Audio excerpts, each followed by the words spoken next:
ส่วนนี้เฮาบ่ได้ทางใดเพราะว่าเฮาเตรียมตัวสีกับสปลาวพี่น้องเนาะเลยก็ขอบคุณพี่ๆหน้าๆป้าๆลุงๆเนาะที่เขามาติดตามที่เขามาให้กำลังใจตลอดเด้อขอบคุณหลายๆครับผมนะช่วงนี้ก็รู้สึกว่ายอดวิว YouTube ก็ตกเนาะช่วงนี้คือแบบว่ายอดวิว YouTube หน่อยแฮงช่วงนี้พี่น้องก็บ่เป็นหยังเนาะเพราะว่าการเห็น YouTube บางคนก็ประสบความสำเร็จแบบสินะแบบได้เงินทุกเดือนแบบได้หลายใช่นะแต่ส่วนเฮาได้บ่ค่อยหลายเด้แต่ละเดือนก็แล้วแต่พี่ๆหน้าๆป้าๆลุงๆสิเบิ่งเฮานะบางเดือนเฮาก็ได้แบบ1,000บางเดือนเฮาก็ได้500-600ก็บ่เป็นหยังก็ตื่มกันไปเนาะคิดซะว่าเฮาแบบว่ามันเป็นแบบงานอดิเรกเฮาแบบสินะเฮาก็บ่ได้แบบว่าคิดว่ามันเป็นรายได้หลักของเฮาแบบสินะเพราะว่ารายได้หลักของเฮาคือการทำงานพี่น้องการเฮ็ดงานเหตุการณ์อยู่ที่ประเทศไทยสบายดีพ่อพี่น้องสวัสดีพ่อแม่พี่น้องทางฝั่งไทยนํครับผมตอนนี้ก็กำลังมาแต่ซื้อกับข้าวพี่น้องวันนี้ก็เป็นวันหยุดเนาะวันหยุดก็บ่ได้ไปทางใดพี่น้องก็สิพักผ่อนเพราะว่าเฮาก็บ่ค่อยได้ออกไปข้างนอกเนาะก็มีพี่ๆหน้าแบบว่าคอมเมนต์มาว่าให้ออกไปถ่ายแบบว่าบรรยากาศข้างนอกแน่แบบนี้นะแต่ว่าเฮาช่วงนี้เฮาบ่ได้ไปทางใดเพราะว่าเฮาเตรียมตัวสีกับสปลาวจริงแล้วมันก็ยังบ่อยากกลับดอกแต่ว่ามันก็ด้วยความแบบว่าเฮาก็บ่ได้แบบกลับไปหาลูกก็ประมาณปี10 ปีกว่าแล้วพี่น้องที่แบบว่าบ่ได้กลับไปหาลูกว่าสินะก็มันก็คิดฮอดนะพี่น้องเนาะเอาจริงๆเนาะแบบว่าหลังจากที่มีลูกมีครอบครัวนี่มันเปลี่ยนไปหลายพี่น้องชีวิตเนาะแบบเฮาเฮ็ดนั่นเฮ็ดนี่เฮ็ดหยังก็แล้วแต่ว่าสิการใช้เงินการหาเงินการใช้ชีวิตมันเปลี่ยนไปหลายพี่น้องเนาะมันคิดว่าเฮ็ดนั่นเฮ็ดนี่ก็ต้องเผื่อครอบครัวแล้วก็เผื่อลูกเผื่อคนที่เฮารักพ่อแม่ว่าสิเนาะคือมันแบบว่าวันเวลาหรือว่าอายุเฮาหลายขึ้นเฮาก็เปลี่ยนความคิดเปลี่ยนหลายสิ่งหลายอย่างพี่น้องเนาะช่วงนี้เฮาก็บ่ได้ไปทางใดหยุดก็สิพักผ่อนพี่น้องกินข้าวกินน้ำแล้วก็พักผ่อนในห้องก็บ่ได้ไปถ่ายคลิปทางใดเนาะเพราะว่ามันออกไปข้างนอกมันก็เสียเงินนะก็เลยบ่ไปดีกว่าไปสินะพี่น้องคลิปเฮาก็ช่วงนี้ก็เห็นแต่แบบว่าคลิปเก่าๆเลยพี่น้องนี่เลาะบรรยากาศแถวคลองนั่นแหละเนาะขอว่าหอพักข้างๆคลองว่าสิก็ยามมื้อเช้ามาก็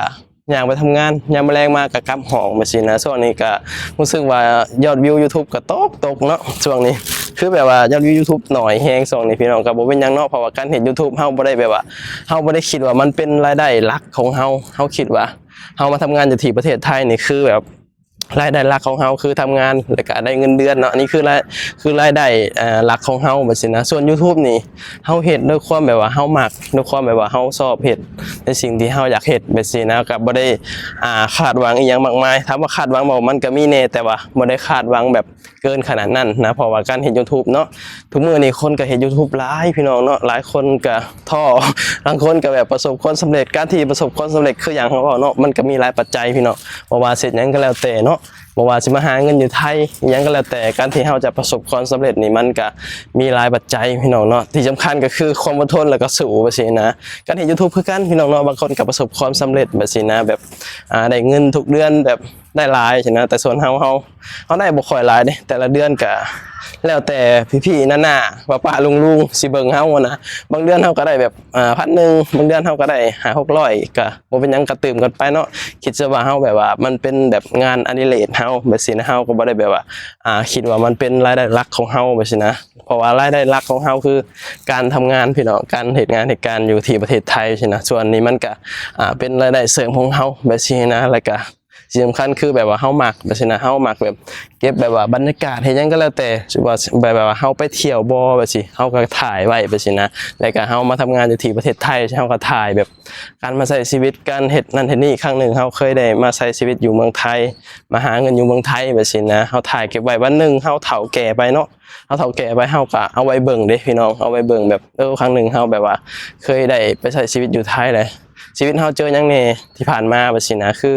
มันก็เก็บไว้ในว่าไงเป็นอัลบั้มอะไรพี่น้องเนาะเฮาสามารถที่จะเข้ามาดูได้ตลอดเพียงแต่ว่าเฮาบ่เฮ็ดผิดกฎของ YouTube เนาะถ้าเกิดเฮาเฮ็ดผิดกฎ YouTube เฮาอาจจะปิ้วเฮาอาจจะแบบลบทุกสิ่งทุกอย่างในช่อง YouTube เฮาแบบนี้นะเฮาก็ถ่ายไปเรื่อยๆพี่น้องเนาะก็เก็บไว้เบิ่งยามเฒ่ายามแก่พี่น้องวันนึงเฮาก็กลับเมื่ออยู่บ้านเนาะเฮาก็เฒ่าไปแบบนี้เอาแก่ไปแล้วเฮาก็ไว้เบิ่งไว้ให้ลูกให้หลานเบิ่งแบบนี้นะพี่น้องวันนึงเฮาแบบว่ากลับมาอยู่บ้านอยู่หยังแบบนี้เฮาอยากเบิ่งการแบบว่ามาหาเงินอยู่ไทยหรือว่าการที่แบบว่า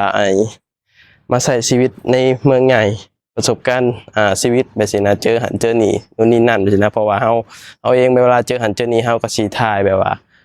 ถ่ายเก็บไว้เก็บหยังแบบสินะไปเที่ยวไปหยังบ่แบบสิครั้งหนึงเฮาเคยแบบว่าเจอหยังแหน่แบบสินะเฮาก็เลยว่าถ่ายเก็บไว้แบบมันก็บ่ได้เสียหายหยังแบบสินะนั่นแหละพี่น้องการเฮ็ด YouTube เนาะคนลาวหลายคนอยู่ไทยปัจจุบันนี่ก็เฮ็ด YouTube นี่ก็หลายพี่น้องเนาะก็บางคนก็ประสบความสำเร็จบางคนก็บ่ประสบความสำเร็จจังซี่นะแต่ว่ามันก็ดีเด้พี่น้องเนาะการที่เฮาลงมือเฮ็ดถึงแม้มันอาจจะได้บ่หลายก็อย่ามันอย่างน้อยมันก็ได้ไปสินะอย่างน้อยมันก็บาท1 2 บาทก็เงินเด้พี่น้องขออภัยบ่ได้เนาะถึงมันอาจจะได้แบบน้อยไปสิก็บ่เป็นหยังเนาะเพราะว่ามันทุกบาททุกสตางค์มันมีค่าพี่น้องเพราะฉะนั้นแล้วก็ตื่มกันเนาะก็เป็นกำลังใจให้สำหรับคนที่แบบว่าสู้ชีวิตพี่น้องไม่ว่าสิสู้ชีวิตแบบรูปแบบใดก็แล้วแต่เนาะแบบว่ารู้สิเป็นแบบว่ามาหาเงินหรือว่าการที่แบบว่าเฮ็ด YouTube แบบนี้เนาะเพราะว่าตอนนี้ก็คืออย่างเฮาเว้าเนาะคนลาวเองก็หาเงินทางออนไลน์ก็ค่อนข้างที่จะหลายพี่น้องทาง YouTube ทาง Facebook หยังว่าสิก็แล้วแต่ความสามารถให้มันพี่น้องเนาะก็ช่องใดที่เฮาหาเงินได้ก็หาไปพี่น้องเนาะเพราะว่าทุกมื้อนี้มันก็ทุกสิ่งทุกอย่างมันก็ล้วนใช้เงินนะบ่ว่าไผเฮาก็ต้องดิ้นรนพี่น้องโดยเฉพาะคนลาวเฮาก็ต้องดิ้นรนหลายเท่าพี่น้องเนาะมันแบบว่าการใช้ชีวิตนู่นนี่นั่นอยู่บ้านเฮามันก็ค่อนข้างที่จะยากกว่าอยู่ไทยเด้พี่น้องเนาะข้าวของอิหยังมันก็แพงค่าของชีพมันก็สูงหาเงินก็ยากบัดสินะเห็นบ่หลายๆคนต้องแบบข้ามมาหาเงินอยู่ฝั่งไทยเพราะว่าอยู่บ้านเฮามันคือจังไดมันบ่ไหวพี่น้องเนาะอยู่ไปก็มันบ่มีเงินใช้นะพอแต่ได้อยู่ได้กินเป็นวันแบบสินะก็เลยแบบเห็นให้คนลาว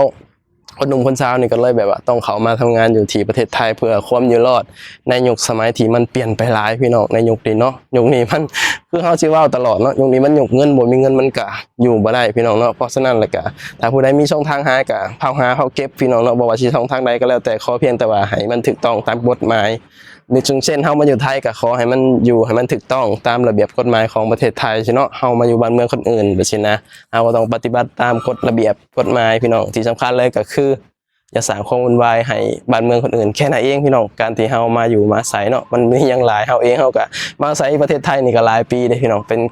เกือบ10 ปีแล้วที่มาอาศัยประเทศไทยเนาะก็บ่ได้มีหยังพี่น้องอยู่ไทยก็อยู่สบายที่สำคัญคนไทยก็ใจดีแล้วก็ที่สำคัญก็คือสังคมในเมืองไทยเนาะในเมืองใหญ่มันแบบมันสบายเลยพี่น้องบ่มีแบบว่าไผมายุ่งเรื่องของไผแบบนี้นะมันคือสังคมบ้านนอกเฮามันมีข้อเสียอย่างหนึ่ง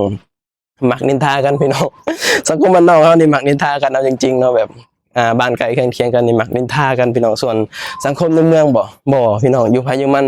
เอาจริงๆบ้านติดกันน่ะยังบ่ฮู้กันเลยบ้านติดกันนี่บ่ได้ฮู้กันบ่ฮู้จักกันซ้ำแบบสิบางทีก็เว้ากันอยู่แต่แบบว่าเว้าผ่านๆนะบางทีก็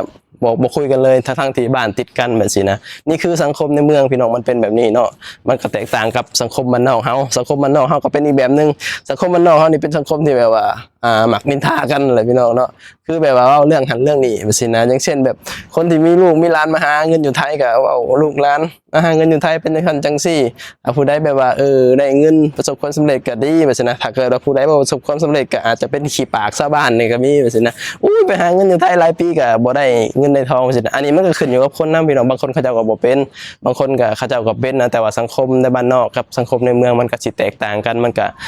มีข้อดีแล้วก็ข้อเสียพี่น้องเนาะคืออย่างเฮาเว้าสังคมบ้านนอกเฮาก็บ่โอเคอย่างหนึงคือมักนินทากันนั่นแหละมันก็แบบเป็นไปนั่นแหละสังคมบ้านนอกเฮาเนาะมันก็มีอย่างหลายนะแต่ส่วนสังคมในเมืองมันก็อยู่ไผอยู่มันพี่น้องต่างคนก็ต่างทำมาหากินยามมื้อเช้าก็ไปทำงานยามมื้อแลงมาก็กลับห้องนี่คือสังคมในเมืองพี่น้องเฮามักแบบนี้เนาะส่วนสังคมบ้านนอกมันก็บ่โอเคอย่างหนึงมักนินทากันพี่น้องเนาะอันนี้มันก็ขึ้นอยู่กับคนนำแหละมันก็บ่ได้เป็นกันทุกคนดอกพี่น้องเนาะแต่สิหาว่ามันเป็นกันทุกคนก็บ่แม่นดอกมันก็แล้วแต่คนแต่ส่วนมากก็สิเป็นแบบนั้นนะคลิปนี้ก็บ่ยังหลายเนาะตอนนี้เฮาก็สิได้ไปกินข้าวพี่น้องข้าวแล้วก็สิซักผ้าแล้วก็สิพักผ่อนเนาะ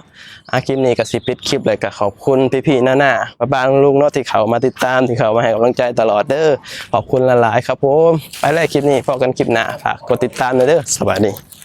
ครับผม